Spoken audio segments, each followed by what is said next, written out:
책을 너무 좋아하는 소녀가 있었습니다. 그 소녀는 자신의 꿈과는 너무 다른 삶을 살았어요. 나이가 든 후 소녀는 생각했습니다. 해보고 싶은 걸 해보자. 현실에 밀려난 책에 대한 그리움을 여러분과 함께 나누고 싶습니다. 본질을 벗어나지 않는 요약, 지적 대화를 위한 넓고 얕은 지식 13 배답편 시작하겠습니다. 군말 정의란 무엇인가? 라는 책이 그 내용의 어려움에도 불구하고 선풍적인 인기를 끌었던 적이 있습니다. 살면서 우리는 무수히 맞닥뜨립니다. 어느 것을 선택해도 완벽하지 못한 상황을요. 그래서 그 책이 인기를 끌지 않았나 하는 생각도 해봅니다. 그렇다고 선택을 안 할 수도 없습니다. 선택을 안 하면 최악이 되고 그나마 선택을 해야 최악을 면한 차악이라도 취할 수 있기 때문이죠.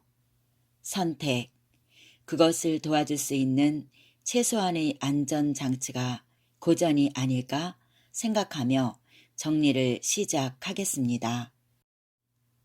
프롤로그 우리는 어느 곳에서는 매맞는 코끼리였고 어느 곳에서는 몽둥이를 든 자였다. 하지만 기나긴 역사의 어느 때에 몽둥이를 내려놓은 자가 있었다. 그는 세상의 혼란과 고통을 직시하며 자유를 향한 내면의 목소리에 귀를 기울였다. 그곳에서 충분하고도 오랜 시간을 보낸 어느 날에 그는 결국 깊이 깨달았다. 새롭게 눈뜬 그는 자신의 깨달음을 짊어지고 사람들의 세상으로 돌아가고자 했다. 그들은 사람들을 가르쳤고 그들을 사람답게 했으며 자아와 세계의 본질 속으로 걸어들어가 스스로 깨달아야 함을 일깨워 주었다. 사람들은 그를 위대한 스승이라 불렀다. 위대한 스승은 수많은 시대와 장소에서 탄생했다. 그 중에서 특히 경이로운 시기가 있었다. 지금으로부터 2500년 전 추구의 시대라 불리는 시기가 도래한 것이다. 인도에서는 우파니샤드와 고타마 시타르타가 등장했고 중국에서는 노자와 공자가 활동했으며 고대 그리스에서는 소크라테스와 플라톤이 그리고 이스라엘에서는 엘리야, 에레미야, 이사야가 태어났다. 추구의 시대에 탄생한 위대한 스승들의 가르침은 인류를 보호하며 2500년의 시간을 이어져 왔다. 하지만 시간이 흐르면서 기억은 희미해지고 본질은 사라졌다. 19세기에 이르러 등장한 과학주의 담론과 실증주의 철학은 오래된 가르침을 대체하며 서구 제국주의와 함께 빠르게 확산되었다. 세계는 처음으로 맞이하는 물질적 풍요의 마음을 빼앗겼다.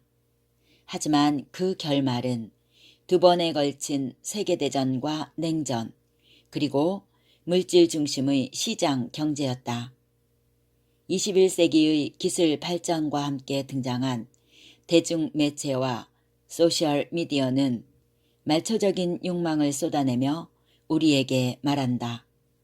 질문을 멈춰라. 생각을 멈춰라. 다만 소비하는 노동자로서의 역할에 충실하라. 우리는 다시 혼돈 속에 던져졌다. 그렇다면 이제 우리는 어떻게 해야 하는가? 어떻게 혼란을 멈출 것인가? 고통과 분열의 시대를 넘어서기 위한 해답은 어디에 있는가? 어쩌면 해답은 이미 주어졌는지 모른다. 우리가 너무 오래 잊고 있었을 뿐. 오늘 당신과 내가 추구의 시대를 돌아보아야 하는 이유가 여기에 있다. 2500년 전 인류가 맞이한 최초의 혼돈을 극복하기 위해 위대한 스승들이 어떤 가르침을 주었는지 참고하고 지금 우리의 시대를 돌아보기 위해서다. 이들의 사상을 하나씩 알아보고자 한다. 지적 대화를 위한 넓고 얕은 지식 13. 베다 우주와 자아. 첫 번째 가르침은 고대 인도에서 시작한다. 이야기는 지금으로부터 3500년 전 스스로를 아리아인이라고 불렀던 민족의 이주로부터 시작한다. 아리아는 고귀하다라는 의미다. 그들은 여러 방향으로 퍼져나갔는데 우리가 주목하려는 것은 해가 뜨는 방향으로 나아간 무리들이다. 그들은 힌두쿠시 산맥을 넘어 지금의 인도 지역으로 들어왔다. 당시 아리아인은 초기 청동기 문화를 갖고 있었고 가벼운 바퀴살을 이용한 수레와 전차를 사용할 줄 알았다. 이러한 문화적 우위는 그 지역의 원주민을 쉽게 정복할 수 있게 되었다. 아리아인은 원주민을 정복하고 그들과 섞이며 고대 인도인이 되었다. 아리아인이 인도에 도착했을 때 그들의 손에는 베다가 있었다. 베다는 산스크리트어로 지식, 지혜, 알물 의미한다. 종교적이고 신화적이며 동시에 철학적인 방대한 양의 문헌으로 지금까지 인류가 발견한 가장 오래된 문서 중 하나다. 베다는 시작도 없고 저자도 없는 경전이라고 말해진다. 문자가 발명되기 이전에 신으로부터 직접 들은 내용이 오랜 시간 구전되어 오다가 기원전 1500년을 전후로 산스크리트어로 문자화 되었다는 것이다. 아리아인은 베다가 인간과 신을 이어주는 성스러운 지식이라고 생각했다. 베다는 핵심 경전에 해당하는 상히타와 부속 경전으로 구분된다. 상히타는 4가지 문서로 리그베다, 사마베다, 야주르베다, 아타르바 베다를 말한다. 이 중 특히 중요한 문서는 가장 오래된 리그베다로 신들에 대한 찬가와 기도가 기록되어 있다. 사마베다는 찬가들을 담고 있고 야주르베다에는 재래의식의 형식적 관례가, 아타르바 베다에는 건강, 장수, 질병, 치료 등 민간 신앙에서의 주술적인 내용이 정리되어 있다. 상히타는 의례에 참여하는 사제들의 4가지 역할에 대한 지침서로 사용되었다. 부속 경전은 브라흐마니와 우파니샤드다. 이 중 특히 중요한 문서는 우파니샤드로 여러 다양한 신들에 대한 찬양을 주로 다루고 있는 베다와는 달리 우주의 최고 원리를 탐구하는 심오한 철학을 전개하고 있다. 세계에서 가장 오래된 철학서인 우파니샤드는 베다의 끝, 마지막이라는 뜻의 베단타로 불리는 동시에 베다를 기반으로 한 브라만교의 폐쇄성을 비판하고 극복하는 역할을 수행하기도 했다. 이 문서는 이후 인도 사상 전체의 정신적 근원이 되었다. 아리아인이 베다를 중요시했던 건 그들의 세계관 때문이었다. 그들은 세계에 대해 하나의 거대한 순환적 모형을 갖고 있었다. 그것은 자연신, 사제, 인간이 서로 물고 물리는 인과적인 관계를 맺고 있다는 생각이었다. 이 순환적 세계관이 무엇인지 자연에서부터 풀어가 보자. 자연은 우리가 발딛고 살아가는 환경이다. 이곳에는 풍요로운 대지가 있고 알맞은 바람이 불고 계절마다 적당한 비가 내리며 낮과 밤의 시간이 흐른다. 문제는 질서가 깨어질 때였다. 폭풍, 홍수, 가뭄, 질병, 적의 침입 등이 발생하면 농사를 망치고 인간은 고통받는다. 인간은 자연의 무질서를 멈추고 질서를 유지해야 할 필요가 있었다. 고대인은 생각했다. 자연의 질서와 무질서를 결정하는 존재는 누구인가? 그들의 답은 신이었다. 신들은 우주의 원리를 지배했다. 그들은 서로 겨룸으로써 승리하거나 패배했고 그 결과로 자연의 질서나 무질서가 발생했다. 그러니 인간은 질서를 유지하는 선한 신이 승리할 수 있도록 도와야 했다. 고대인은 다시 고민했다. 어떻게 신들을 도울 수 있단 말인가? 그때 등장한 존재가 사제였다. 브라만이라 불리는 이 최고의 꼬장꼬장한 사람들이 있었는데 매우 세밀하고 정교한 제사와 의례 활동을 통해 신들을 돕고 그들을 움직일 수 있는 엄청난 소유자들이었다. 즉, 브라만 계급의 의도가 곧 신의 행동으로 드러난 것이다. 그렇다면 이제 그들이 열심히 제사를 지내도록 만들어야 했다. 고대인은 다시 고민했다. 어떻게 위대한 브라만이 적극적으로 제사를 지낼 수 있게 한단 말인가? 해답은 생각보다 간단했다. 신들을 쥐락펴락하는 사제들은 고맙게도 돈에 움직여 주었다. 즉, 브라만을 움직이는 건 보통의 인간이었다. 다시 정리하면 보통의 인간을 움직이는 건 자연이고 자연은 신이 움직이고 신은 사제가 움직였으며 사제는 인간이 움직였다. 신, 사제, 인간, 자연은 서로가 서로의 원인이자 결과로 긴밀하게 엮여 공존했다. 고대인의 세계에서는 신이 월등하게 위대한 존재고 인간은 보잘것없는 부속물이 아니었다. 모든 존재는 각자의 위치에서 역할을 다해야 했다. 그럴 때 질서가 유지되고 우주와 삶이 지속될 수 있었다. 게다가 중요할 수밖에 없었던 것은 이 복잡하게 연결된 세계를 정교하게 운영하기 위한 방법이 그 안에 담겨 있었기 때문이다. 하지만 오랜 시간을 거치며 사람들은 베다에 지쳐갔다. 신에 대한 엄격한 제사를 너무도 중요시함으로써 사제 계급인 브라만의 영향력을 과도하게 키웠기 때문이다. 브라만 지상주의가 퍼져갔고 그들이 부와 권력을 독점하면서 브라만은 부패하고 타락했다. 이러한 시대적 상황에서 우파니샤드의 등장은 단비와도 같았다. 우파니샤드는 기원전 5세기부터 기원전 1세기까지 오랜 시간에 걸쳐 정리된 문서다.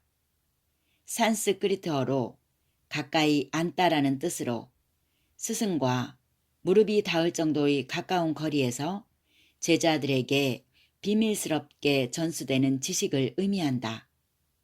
우파니샤드는 베다의 방대하고 복잡한 내용 중에서 핵심이 되는 사상을 철학적으로 체계화했다. 그만큼 베다에 비해 현대인의 감성에 더 부합하고 잘 읽히는 면이 있다. 우파니샤드는 브라만에 매달리고 의존할 것이 아니라 진리를 찾아 자기 자신의 내면으로 들어갈 것을 제안했다. 자기 내면에 대한 탐구는 오롯이 자기 자신의 문제였기에 우파니샤드 이후의 사람들은 독자적인 깨달음의 길로 나아갈 수 있었다. 그들은 명상과 요가를 통해 정신과 신체를 제어하고 고행과 단식을 함으로써 영혼을 정화하고자 했다. 세상과 인연을 끊고 진리를 찾아 내면으로 침전해 나가는 이들을 인도인은 노력하는 사람이라는 뜻의 슈라마나라고 불렀다. 이들은 베다의 엄격한 전통을 따르는 브라흐마나와 구분되었다. 정리해보면 이렇다. 베다와 우파니샤드, 브라흐마나와 슈라마나, 그리고 이를 번역해서 사문과 바라문으로 부른다. 그런데 우파니샤드 시대에 들어서면서 문제가 하나 생겼다. 너무 많은 사람들이 모든 것을 버리고 명상과 수행에만 전념하는 것이다. 인류 역사에서 개인의 진리 추구와 사회의 공적 요구 간의 충돌은 지역과 시대를 초월해 흔하게 발생했다. 이를 해결하는 방법은 생각보다 수월했는데 그것은 국가적 차원에서 해당 종교나 사상을 억압하는 것이었다. 그런데 다행인 것은 고대 인도인이 국가가 강제적으로 움직이기 전에 이 문제를 지혜롭게 수습했다는 것이다. 그들은 깨달음에 대한 개인의 지향과 국가 안에서의 의무 수행이라는 사회의 요구를 조화롭게 화해시켰다. 인도의 경전 바가바드 기타가 지금까지 인도 사상의 한 축이 되고 인도인에게 폭넓게 사랑받아온 이유가 여기에 있다.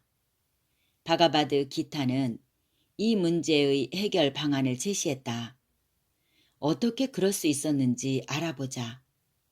우리의 이야기는 바가바드 기타가 포함되어 있는 방대한 분량의 서사시인 마하바라타에서 시작한다.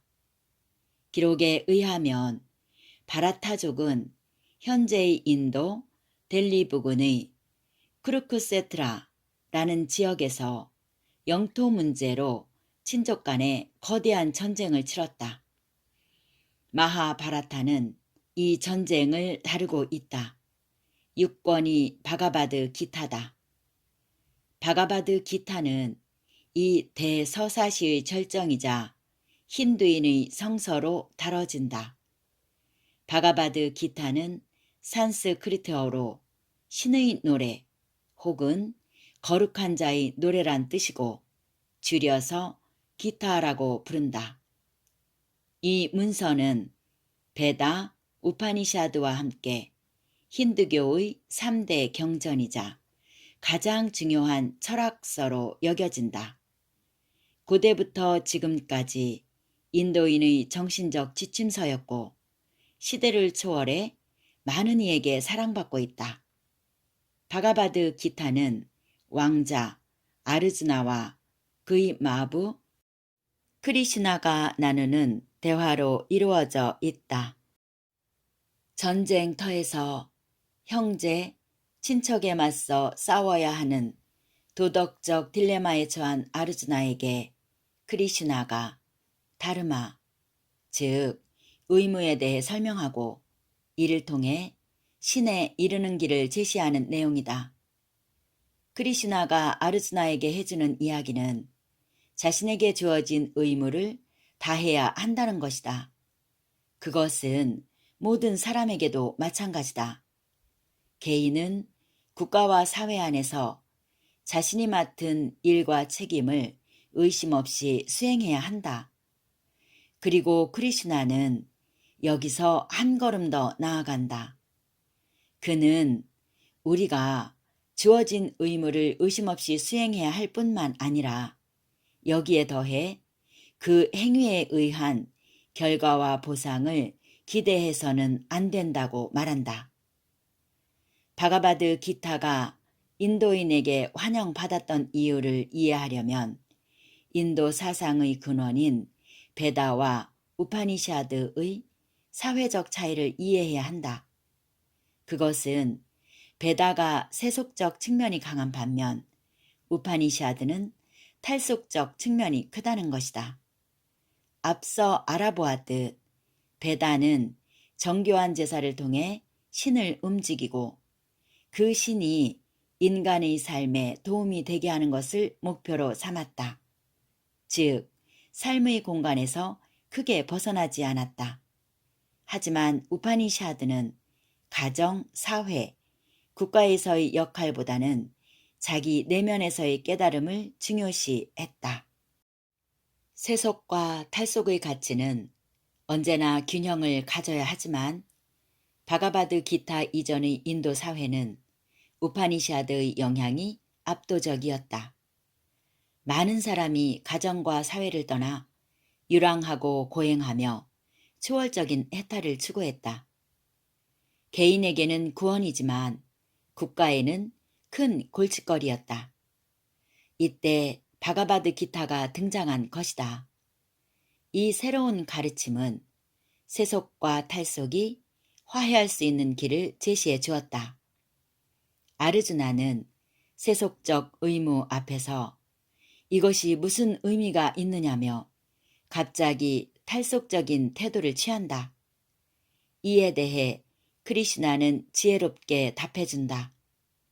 세속과 탈속은 서로 다른 것이 아니다.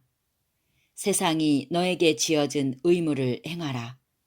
그리고 행위의 결과에 집착하지 말라. 그럴 때 행위는 업을 만들지 않을 것이고 너를 신에게 향하는 길로 인도할 것이다. 여기에 바가바드 기타의 보편적 가치가 있다. 아르주나의 고민은 당시 인도인만의 고민이 아니다. 이것은 시대와 지역을 초월한 모든 인간의 고민이다. 그렇지 않던가? 우리는 너무나도 중요한 순간에 갑자기 의지를 상실하고 도망치고 싶을 때가 있다. 부모로서의 의무, 자녀로서의 의무, 학생으로서의 의무, 직장인으로서의 의무, 시민으로서의 의무 등 우리가 그것을 걱정하고 두려워하며 이것이 도대체 무슨 소용이냐고 주저할 때 크리슈나는 우리에게 지혜롭게 말해주는 것이다. 내가 준비해왔던 바로 그 주어진 의무를 성실히 행하라. 다만 그것의 결과에 집착하지 말라. 그럴 때 너희 마음은 평온해질 것이고 자유로워질 것이며 내 안의 신에게 다가가게 될 것이다. 이것이 바가바드 기타가 오늘날까지 많은 이의 사랑을 받아온 이유다. 고대 인도인들, 그들은 친절하게도 자신들이 깨달은 지혜를 후대인도 쉽게 이해하기를 바랐던 것 같다. 그래서 언어를 단순화하고 명료하게 정리했다. 그리고 제자들을 무릎이 닿을 정도로 가까이 모은 후에 이 지혜를 전달했다. 그렇게 지혜는 전달되고 전달되었다. 시간이 흐름에 따라 지혜를 담는 그릇의 이름은 변해왔다. 그것은 베다, 우파니샤드, 베단타 철학 또는 힌두교 등으로 불렸다. 그릇의 이름은 6,000년의 시간을 따라 변해갔지만 내용물은 그대로 이어졌다. 그리고 그 지혜는 현대를 살아가는 우리에게까지 전달되었다. 지혜의 이름은 범아일여로 표현되었다. 이것만은 꼭 해보아요. 한 번도 접해보지 않은 내용을 읽으며 나도 잘 이해하지 못할 내용을 또다시 정리를 하고 있습니다. 그러기에 정리하는 내내 누가 이걸 읽을까? 라는 의문이 들었습니다. 하지만 저는 정리를 멈추지 않았습니다. 나름대로의 사명이라면 사명입니다. 베다의 주 내용은 세계의 자체인 브라흐만과 나의 실체인 아트만이 있습니다. 그리고 전혀 별개일 것 같은 이 둘은 결국 하나라는 범아일여 사상을 유출해 냅니다. 우리가 이 책을 읽어야 하는 이유, 내가 이 책을 본 이상 정리를 해야 하는 이유, 그것이 여기에 있습니다. 내가 믿든 믿지 않든 이러한 주장은 오랜 세월 있어 왔고 지구의 절반이 이 이야기를 받아들인다는 것입니다. 지구의 절반을 이해하기 위해서라도 이 책은 한 번쯤 우리들의 머릿속에 저장되어도 좋겠다라는 생각입니다. 지구의 절반과 지적 대화를 할 수 있는 계기가 된다면 바쁜 일상을 사는 우리라 하더라도 한두 시간 정도의 시간을 내셔도 좋겠다는 생각을 해 봅니다.